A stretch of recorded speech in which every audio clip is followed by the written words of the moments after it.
how would you like to compete in X Games? I can't even like describe to you. My brain instantly melted and I just got this smile that was just I couldn't like my cheeks were hurting. I was smiling so big. I said, "Yes, absolutely. Sign me up."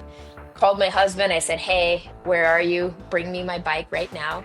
And then he got there and I was like, "Dude, honey, I just got invited to X Games. Like I get to compete." And he's like, "Wait, what?" I was like, "I get to freaking compete." Hey everybody, welcome to the Type 2 Fun podcast. Today I have Cory Coffey on. Cory has competed internationally in BMX. She currently lives in Michigan. She grew up in California, and she just finished her last competition. So she's hanging up the towel, going into retirement with BMX. And I'm looking to get into her experience doing this competitively, how she got into it, and what she's doing right now. Cory, how you doing today? I'm good. How are you doing today? I'm doing great. We had our little pre-call here, and after doing some research, I think this will be a really fun episode to kind of reflect on your journey, your experiences, what you've been through, and kind of your next chapter of life. So, with that, why don't you go ahead and introduce yourself? Tell the listeners about yourself, and how you got to where you are. Awesome. Well, thanks again for having me.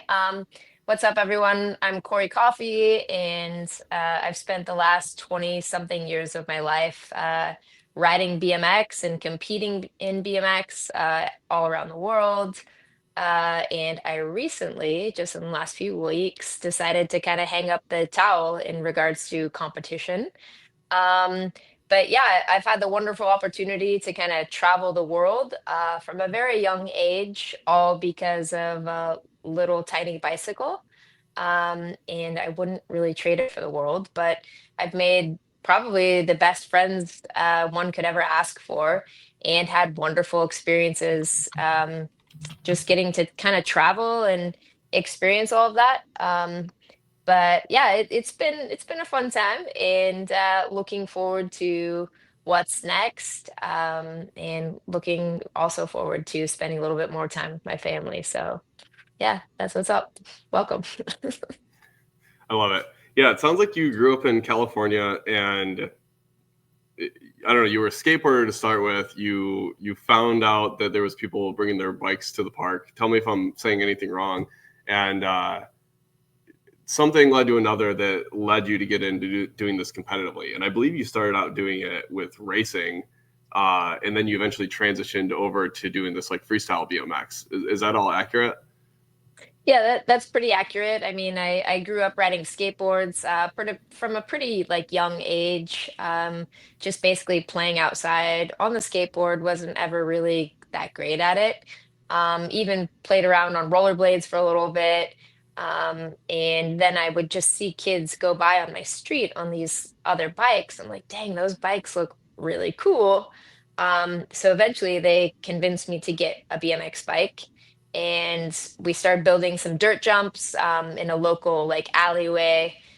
So I started like dirt jumping, and then those same kids were going to BMX racetracks, and so I started tagging along with them and tried out the BMX race thing for a little bit, only to realize that I kind of hated pedaling. Also didn't like trying to like chase people down a track and didn't really like people pedaling behind me. But yeah, they had opened up a brand new skate park that was indoors about 30 minutes from my hometown. And I would ride my skateboard there sometimes. But then it clicked one day, like, oh, maybe I can bring my bike there. So I started bringing my bike there and never looked back, just fell in love with that. That's great. And I would imagine you just kind of lived at that park for a while, and that's kind of where you gained up the confidence and the skills to take this to the next level. What was like the turning point when you decided to go from just like casually doing this and doing it with your friends to actually competing? And was that just like, can you describe that? Was that just competing with people your age or locally? Yeah, so at that skate park that I started riding at, it's a pretty iconic skate park. It was called Skate Street. It's so iconic that it made it into Tony Hawk Pro Skater. It's one of the original skate parks in the first video game. But yeah, I fell in love with riding and What I didn't know at the time was that I was the only girl riding amongst all the guys at the skate park. It never dawned on me. I mean, I would ride bikes with the boys in my neighborhood all the time, and yeah, I was the only girl. And same thing at the skate park, I was the only girl. But then after riding there for so long, they're like, "Hey, we're doing a contest," and so I didn't even think twice. I was like, "Oh, I want to sign up for a contest. This sounds cool."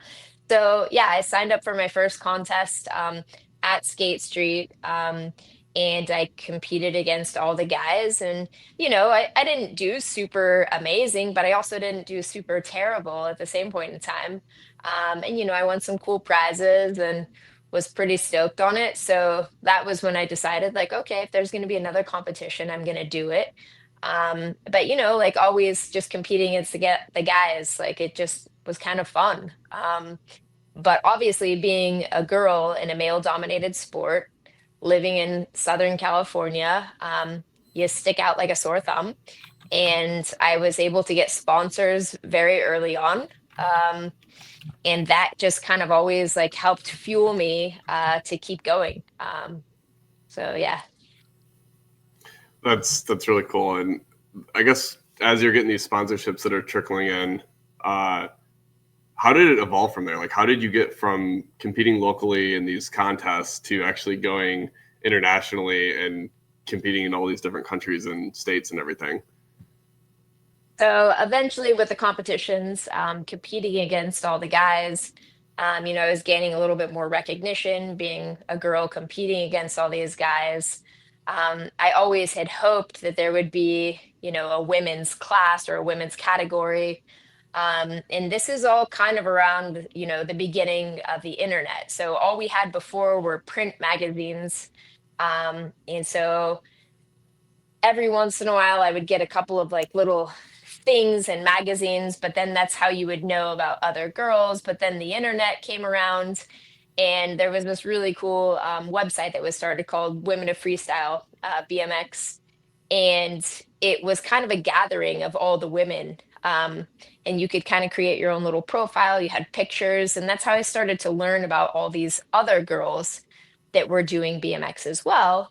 And eventually, we started to have women's classes at contests. And so it would take me out of California to go to another place to maybe compete against other girls. And then, same thing internationally. So there was an international event, there was a women's category. I had to be there. So, Yeah, it's really interesting you mentioned that. I'm remembering when I was getting into longboarding, you know, everything was just posted on like Reddit and whatnot, and that was the only way you could find out about these little niche events popping up.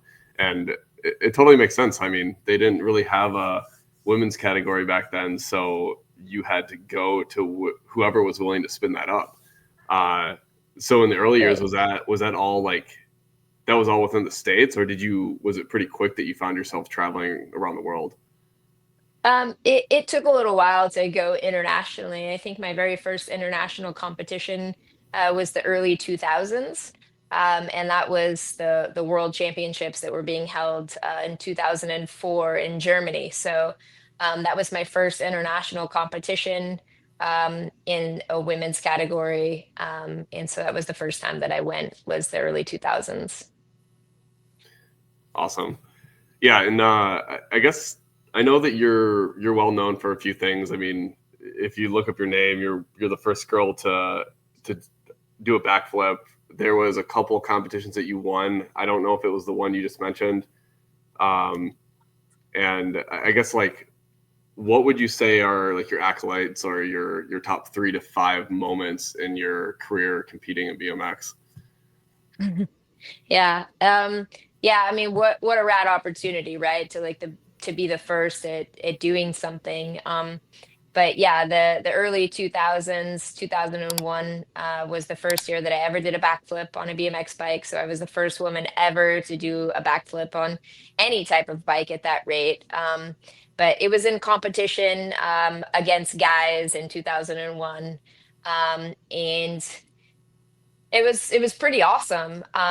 But then becoming the first girl to do a backflip, it blew up in the magazines. Mhm. I can remember having so many different photos and a lot of different magazines of me doing a backflip, which was so cool. But then everywhere I went, people would be like, do a backflip, do a backflip, do a backflip. And eventually you're just like, dude, shut up about the backflip. Like why, Um, but it was so cool at the same point in time. And so that was pretty rad. And, I did that when I was 19 years old, the very first one. And so what a rad opportunity. But if I had to pick a couple of other accolades in my career, I can give you one of the top moments of my entire life also would be last year, was when X Games finally debuted the women's category for BMX Freestyle. It was the first time ever the X Games offered women an actual medaled category at X Games. And um, all the stars aligned that day. And I actually got to compete in the first ever women's event last year. Kind of by default, I wasn't actually one of the original invited women athletes. They announced it last year, and all my friends got invites, and I was so stoked. I mean, like, how rad that they're finally going to do this. And it was such an iconic moment, also because it was right near my hometown. I grew up in Ojai, California. X Games was happening in Ventura, California, sits right on the beach. And it was so cool to me that I was like, hey, you know what? Like, told my husband, I was like, hey, we have to go to the first ever women's medaled event. Like, I want to bring the kids. I want the kids to see this. And so we made plans to go out last summer. We flew out. We're staying in Ventura just to go support all my friends that got to compete in X Games. And I brought my bike because I bring my bike everywhere I go. And we woke up. My husband dropped me off at X Games. I was gonna go watch my friends do like the first practice, and I was sitting there and I talked with one of the guys. He was in charge of like the athletes and stuff. And he's a rider himself. And we're just chatting and I was like, "Oh yeah, I brought my bike, like blah blah blah. It'd be cool. Like I wish I got to ride the course." And he's like, "Oh, that's cool." And about 20 minutes later, he came back to me and he's like, "Hey, you said you have your bike, right? And you have your helmet?" And I was like, "Yeah." And he's like, "Well, hey, one of the riders just got injured and she's out. How would you like to compete in X Games?" And I can't even like describe to you. My brain instantly melted and I just got this smile that was just I couldn't like my cheeks were hurting. I was smiling so big. I said, "Yes, absolutely. Sign me up." Called my husband. I said, "Hey, where are you? Bring me my bike right now." He's like, "Hey, we're at the beach. We're 5 minutes away. I'll bring you your bike." And then he got there and I was like, "Dude, honey, I just got invited to X Games. Like I get to compete." And he's like, "Wait, what?" I was like, "I get to freaking compete." Um, so to me, that's like one of the coolest things that's ever really happened. Only because I was invited to the very first ever women's demo that X Games wanted to put on. So back in the early 2000s, X Games is like, hey, ladies, would you like to come and do a demo at X Games? It's like a demo. Okay, cool. Like, we can't compete for a medal, but yeah, we can do a demo. So I did demos at the X Games for a number of years, but it always like just kind of hurt, like there was women's skateboarding, there was like women's rollerblading at times. Like there's all these different categories of women's sports, but like for extreme sports, like X Games was like the thing. And we never had like that medaled event. And it always just kind of hurt, And like throughout the years, it's just like, come on, X Games, like do this. So to be able to compete in that last year, that was just probably one of my greatest like dreams, really.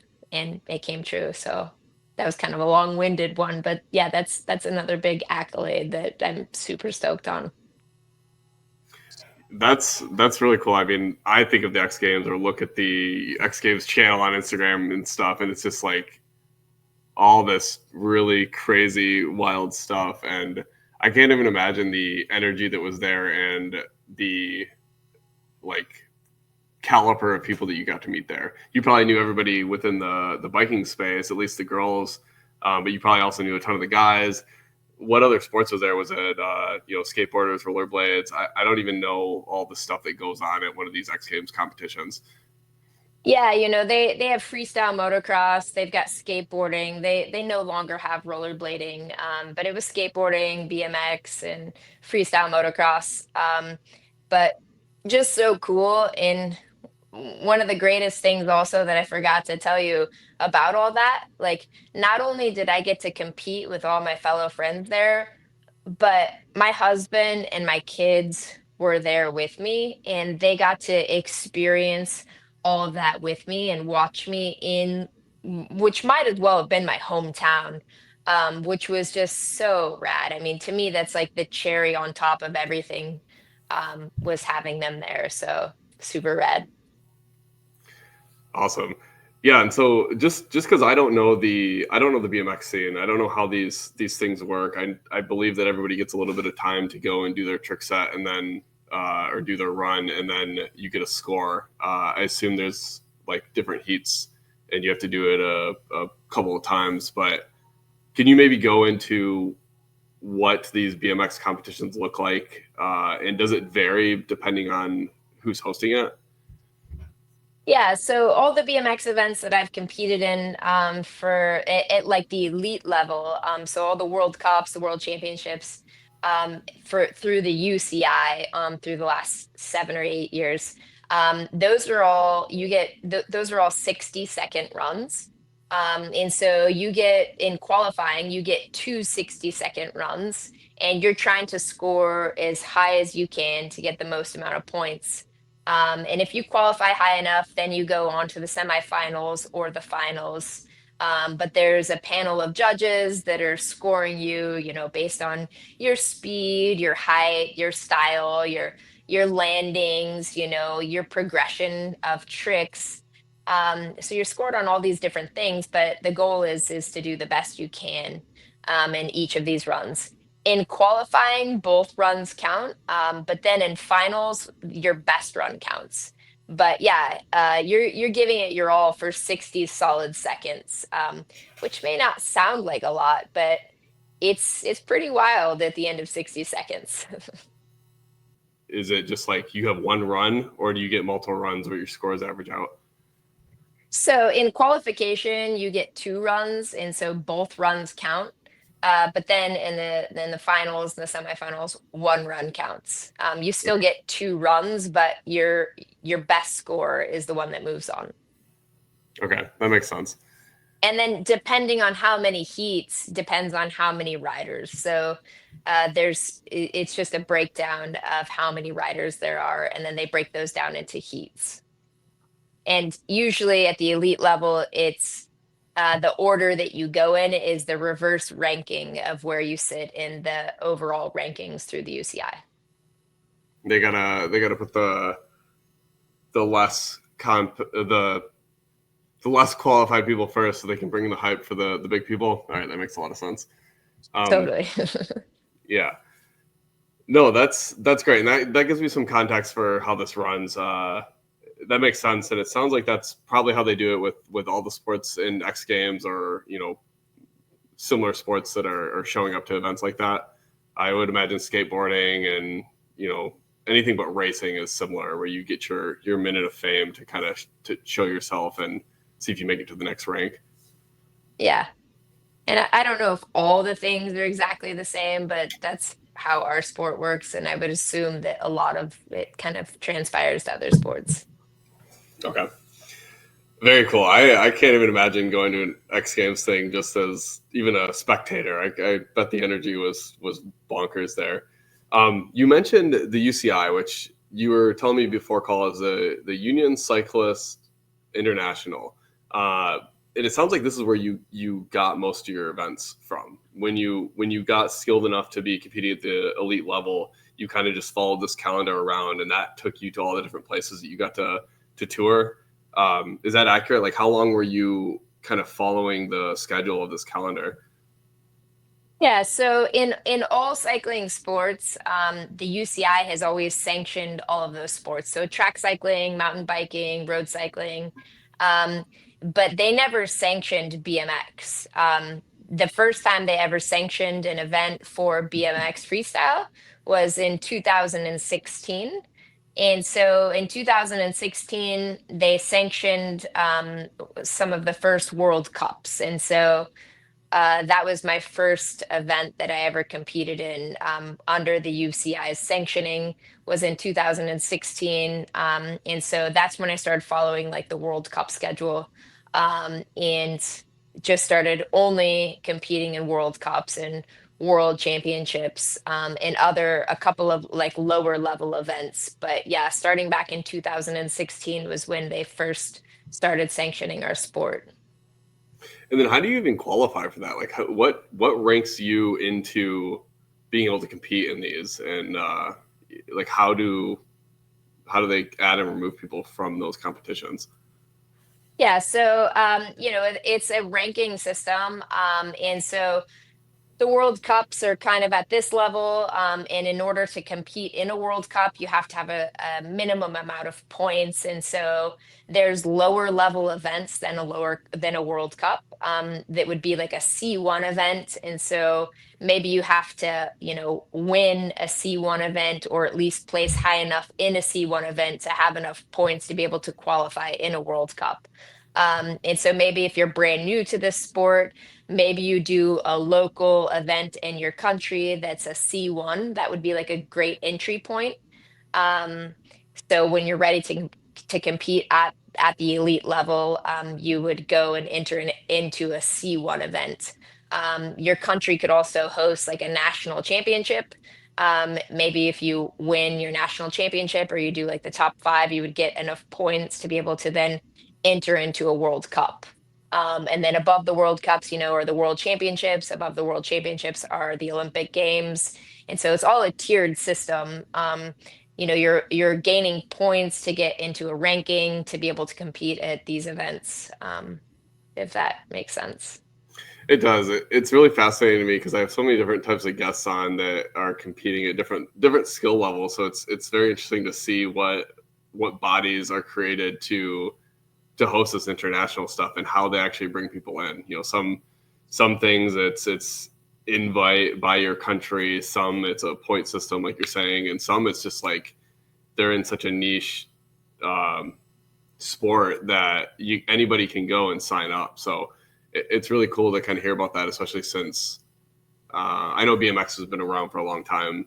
So a lot of that was probably already established with like the men's league, but it's interesting to see how that works or understand how that works across different sports. Um, yeah, and I think the last question I want to ask about your time doing this professionally, like where all have you been? Like what are some of the countries you went to? I saw on your page you're like riding camels. I didn't know if that was just like a vacation or happened to be like an expedition you did while you were traveling for a tournament. But I'd love to hear where this passion has taken you.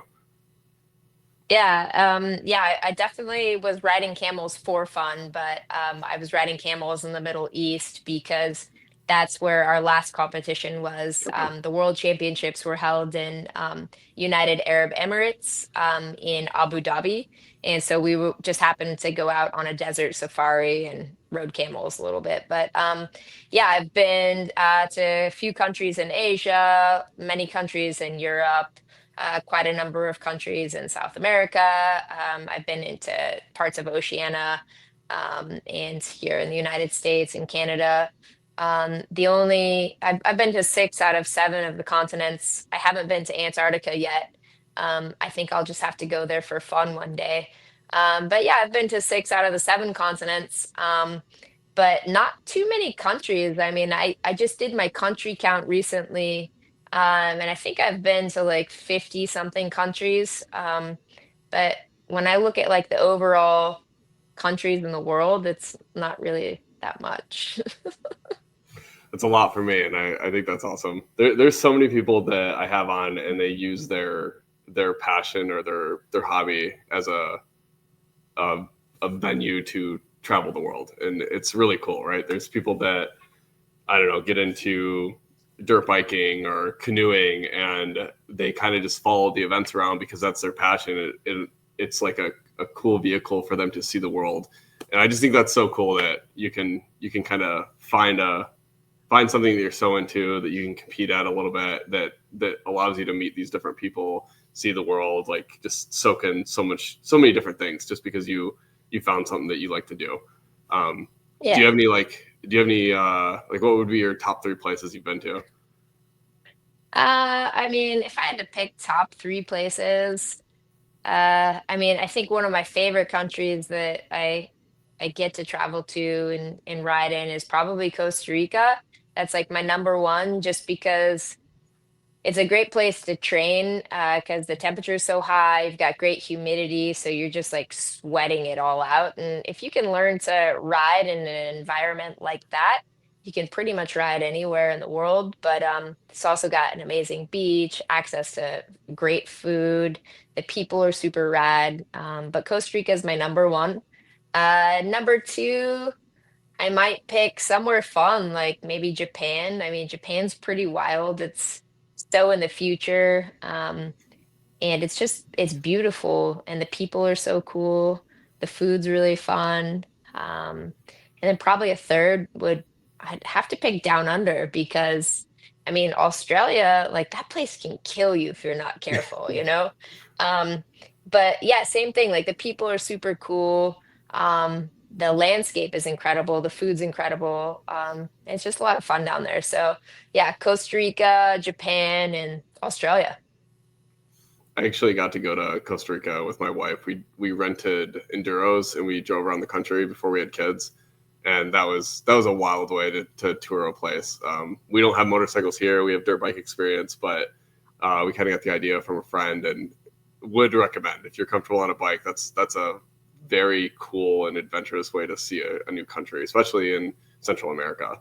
Um, Ah, but that's super rad. Did you guys ever like almost hit crazy wildlife or like almost get attacked by any crazy wildlife? within the first half an hour, so we got our bikes, and I didn't know it at the time, but my wife was down like dry shifting. She wasn't using the clutch like she should, and she'll be embarrassed if I tell her this, tell people this, but um, it was just because she hadn't ridden a bike in such a long time. But within this first half an hour, we go on the most dangerous road in the entire country.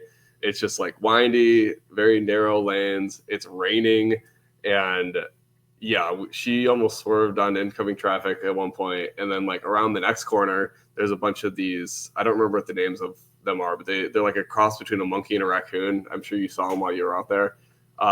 We turned, Pizotes. yeah, we turned the corner. There's like five or six of them just standing in the middle of the road. So we had to like lock up our brakes so we didn't hit these things, and make sure that we didn't get hit by whatever vehicles were behind us.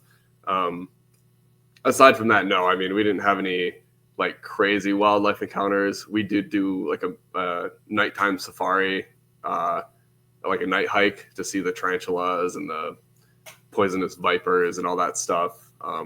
But yeah, that was a really cool experience. It was. I definitely want to get back there when our kids are a little bit older and do that again or check out more in Central America. Yeah, But yeah, I like to hear that you place that as number one because that's actually a country I've been to. that's rad. Yeah, I love it there. Highly recommend for everybody and for families. Yeah, yeah, it did seem like it was family friendly. If we rented a car out there, I would have no issues bringing my kids around. Um, Yeah. yeah, I think this is a good transition. I mean, we kind of took some time to reflect on your time doing this professionally, but now you're done. You're retired. Like what are you doing now? Are you still riding just for fun? I guess you just retired, right? You just finished your last competition. Yeah, I just finished my last competition the week right before Christmas. So yeah, I competed every single month last year, it felt like. So yeah, this is still super fresh.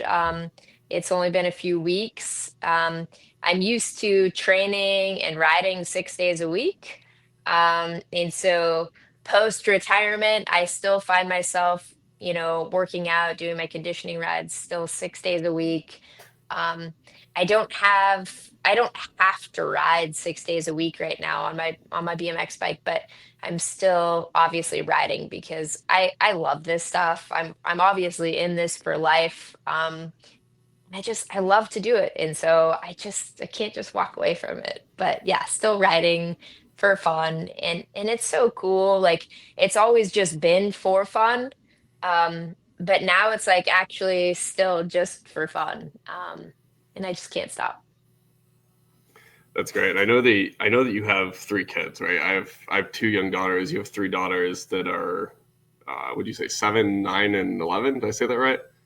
Yeah. So I would have to imagine that this frees up a lot of time to, spend with them.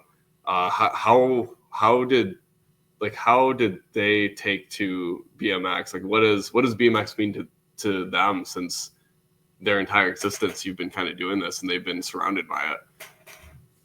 Yeah, I mean, the kids, I can remember like when my first daughter was born, and she might not even have been walking yet, and I was just so eager to go get her a bike, a little balance bike, and I can just remember those days like being so excited for them to ride. But yeah, my kids do a little bit of everything. I mean, they ride rollerblades, they skateboard, they have scooters, they have go-karts, they have BMX bikes. They do a little bit of everything, and I've never been one to just like push something on them. But yeah, they've got crazy ramps in their yard, and they've ridden their bikes on them, they've ridden their skateboards on them, they've sledded on the ramps. They've done a little bit of everything. But yeah, they love it, but I don't know that they love BMX like I love BMX, but that's okay. Like they still enjoy all their different things. You're a guest that I've had on. Uh, there's been a couple guests I've had on that have said the same thing, where they don't force their passion on their kids, and I think that's something that's pretty interesting. Like I'm I hear people say that, and I'm reflecting on it because I'm kind of like a runner. I've done a marathon. I'm going to do another one this summer. That's kind of my out, at least with the kids being so young. But I know that if they get older and I'm just kind of like forcing that on them, they might lose the joy out of that. So that's something that is very interesting to hear a couple guests say, and something that I'm kind of mulling on in the moment. Um, I also know that you did or do coaching and stuff. So it seems like you're kind of giving back to the community. Uh, what is that like? And I guess what's that like? And what are you doing? Yeah, so I love cycling. And that's one of the ways that I do want to be able to give back to future generations and to other women and girls, is through coaching. And so I participate in a lot of like women's events and girls' events all around the country. And so, yeah, I'm coaching at these events to try to help bring up the next generation and to help people further their skills in cycling. Um, but yeah, I love that. I've been coaching for a number of years. I'm a certified mountain bike coach. And then BMX freestyle, we don't have a certified coaching like curriculum because nobody's ever really developed that. But yeah, I'm all about just furthering people and their skills.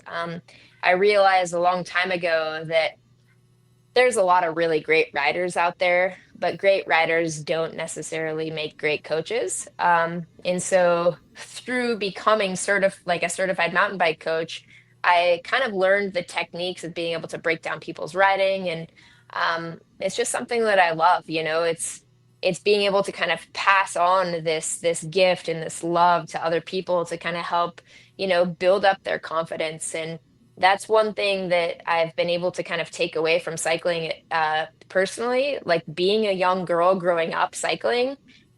It gave me this sense of confidence that I want to instill not only into my three little girls, but also into other young girls and women out there because you learn to do something that can push your limits and push your abilities and like push yourself beyond what you think you're capable of.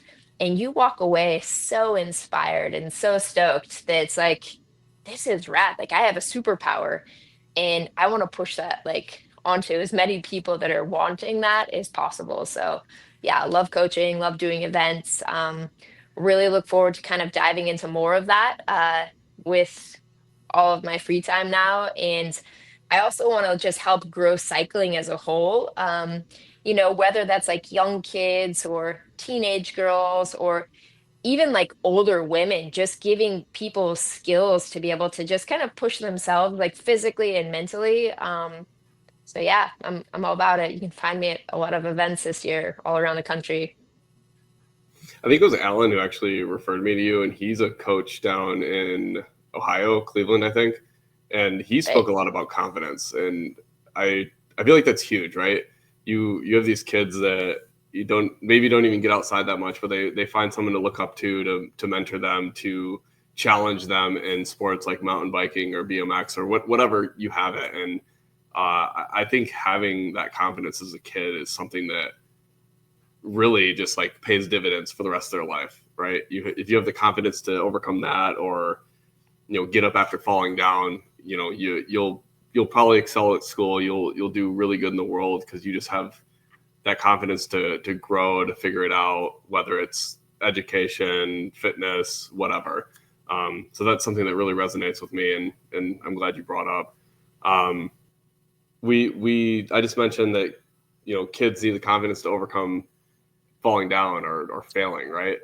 And I know that you've had a lot of different injuries through your career, and I guess I kind of want to pull on that a little bit because you didn't let these injuries stop you from competing competitively. I'm sure it slowed you down. I'm sure it's something you really had to overcome. But can you maybe talk about that, like what you've gone through and how that's impacted you, or how you pushed beyond that? Yeah, absolutely. I mean, there's been a number of injuries that I've had to overcome and work through. I've officially had 12 knee surgeries now. I really look forward to my 13th. And I've broken my jaw, I've knocked out my teeth, too many concussions that I can even really count. Um, but yeah, each time I've had knee surgery, I blew up my knee at a pretty young age when I was just a teenager, and I loved skateboarding, I loved BMX, and I just couldn't wait to like get back outside and play again and do the things that I loved. And so I had to kind of work through those things to get my leg back to where I was able to keep playing, because that was just like my love. I love to move. I hate being still. It doesn't work with my brain. And so each time it's like that's what like got me to kind of just keep pushing, keep working it. I mean, it's all in your mind. It's like, can I overcome this? Of course I can overcome this. I get to play outside when I'm done. But yeah, like 12 major reconstructive knee surgeries. It's been a lot. I mean, I talk to people all the time that are having their first knee surgery and they're like, gosh, it's like the worst thing in the world. And I'm like, dude, yeah, tell me about it. Like I've been through this so many times. But it's just all a mental game to me. And that's always my encouragement to other people is like get back to where you want to be, get your body strong, and it's kind of helped reshift the way that I train, train your body to be able to be strong, to be able to take those impacts. So then maybe you don't get as hurt as bad. But yeah, like as a parent, seeing your kid crash, maybe you want to like stop and like not let them do that again. But like that's part of being a kid is crashing and learning to fall and learning about your body and how it works and learning your limitations and pushing those limitations. And so I think that that's super important, but being injured with all of these knee surgeries, like each time I had a knee surgery, it would take me a minimum of 6 months to a year to be able to get back onto my bike or back riding again. And so all the progression that I made at like a young age, like it would just come back down to zero again because I would be halted with a knee surgery and I'd have to build it back up again.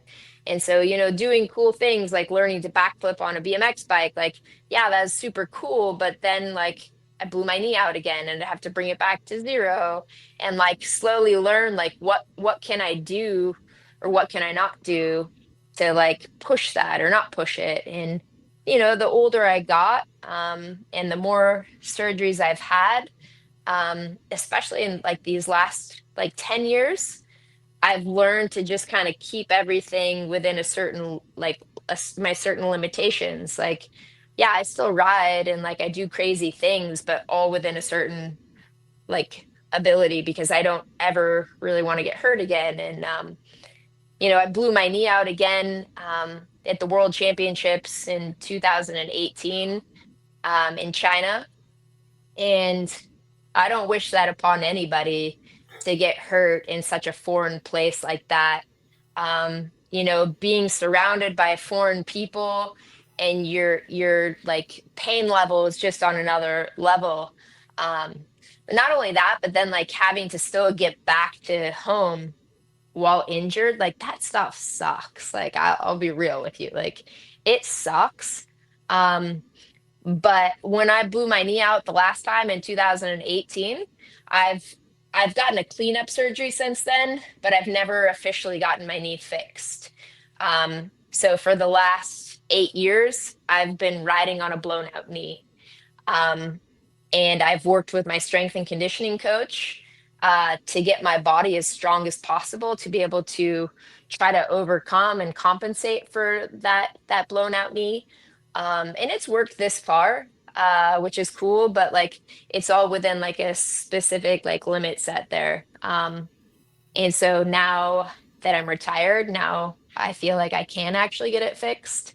So then I can still be, doing cool stuff when I'm like 60.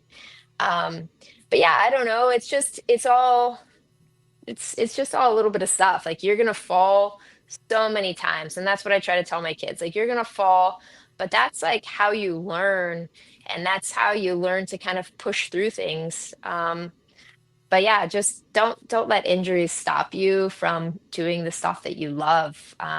Just use it as fuel to like push you forward. If you've had 12 injuries and every time it was 6 months of recovery at least, that's what? That's 6 years of your life that you've had to kind of take a mini step back and then retrain yourself. And it never stopped you or slowed you down. So that's perseverance. That's impressive, and I really like that. It's truly remarkable what the body is capable of and what you can overcome with like a strong mental attitude. Um, and I love that with like the kids' perspective. You definitely don't want to see them get hurt, but if they can learn to deal with it, figure out what they're capable of, that just helps enforce that confidence that we talked about earlier. Yeah, big time. Yeah, so I always try to leave time at the end of the episode to just talk about stories, and I know we covered a lot. So if there's any stories that we didn't cover that you think kind of go along with this type 2 fun theme, like feel free to share them and share them with your listeners. Yeah, I have one story that comes to mind. I was asked by like a local news channel, like, "Hey, we're getting ready to film this new segment for like the opening segment to like our news thing, and we know you have like ramps in your yard. Would it be cool if we came over and we just like filmed a few clips of you riding your ramps?" And I was like, "Yeah, that's cool. Like, yeah, sure, whatever." And like, it was super windy that day, and it was pretty cold. I'm like, okay. So I had grabbed a new helmet that day, and because they didn't want like my logoed helmet on the news thing. So I grabbed like a brand new blank helmet, and it was windy, so I'm just like kind of doing some like little chill things, no big deal. Um and it's like the whole news crew. It's like the news person, the producer, like the cameraman, like all these people, right? Just in the backyard filming, and I just go up to do this little thing, ends up like going over my bars, slammed the front part of my head, fully like knocked out. Um, my shoulders all hurt, and I'm just like out. these people are at my house filming, and I'm like, oh my gosh, what am I doing? I just like knocked myself out in front of these people. This is so terrible. Like, what is this? Thought that was kind of funny, just the little things. Um, Another one of my favorite things, as a mountain bike coach, one of the when you're teaching a new skill to people, you're supposed to talk about what you're going to be, the skill that you're doing, and then you demonstrate it for them. You ask them if they have any questions. And there's been a couple times where I go to demonstrate the skill that I'm talking about, and I somehow just end up crashing completely. Just because I don't know what the problem is. Just get a little nervous, but just funny little things like that. I'm just learning, so that's what's up. Even as a pro, you're still making silly mistakes. All the time, and we're human, right? Yeah, it's probably good for the kids to see that too when you're trying to coach them. Just claim Always it was good. intentional. Always good. Always intentional. I meant to do that. Well, Cory, this was great. I want to say, congratulations. I'm excited to have had you on and hear about your journey in the 20-25 years, whatever you said, of BMXing, and just like giving us the time to share that with us. Is there any like last words you want to share, or closing thoughts, or send offs, shout outs? Yeah, I mean, I just want to say like thank you again for having me on, and just want to encourage everybody out there to, just keep having fun and like push yourself beyond all of your abilities and your limits that constrain for yourself. But also to all the fellow parents out there, just have your kids have fun and show them how to have fun. It's memories that will help like last a lifetime. And just go outside and play, until you're super old. That's it. Keep moving. Thank you for listening to the Type 2 Fun podcast. If you enjoyed this episode, please give us a follow and feel free to reach out to say hello, give feedback, or share your Type 2 Fun story.